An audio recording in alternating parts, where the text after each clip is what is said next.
on va encadrer une fonction à partir du tableau de variation.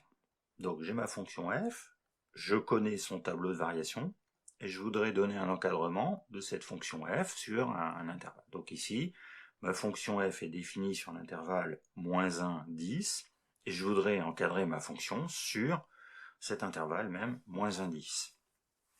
Encadrer, c'est-à-dire trouver entre quelles valeurs se trouvent les images de ma fonction. Alors, donc je vois qu'ici, en -1, l'image de -1, c'est 4. Hein, l'image de -1, c'est 4.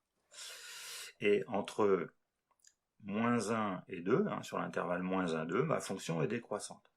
Ça veut dire que sur l'intervalle -1, 2, hein, donc sur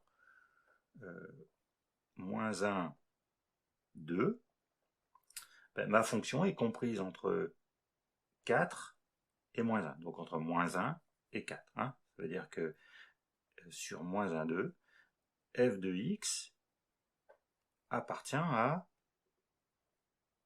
-1, 4.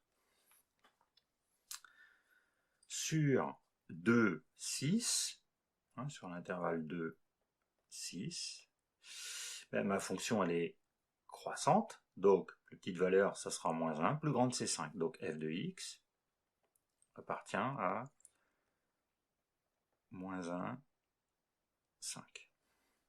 Et sur 6, 10, l'intervalle 6, 10, ben, ma fonction elle est décroissante, donc ça part de 5 pour descendre jusqu'à 0, hein, donc les images sont dans l'intervalle 0, 5.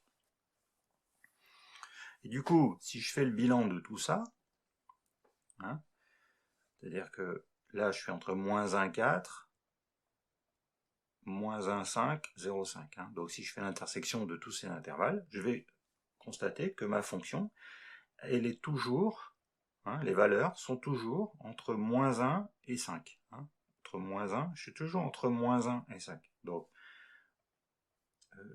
quel que soit x, hein, donc sur -1, intervalle -1, 10, ma fonction, hein, elle appartient à l'intervalle -1, 5.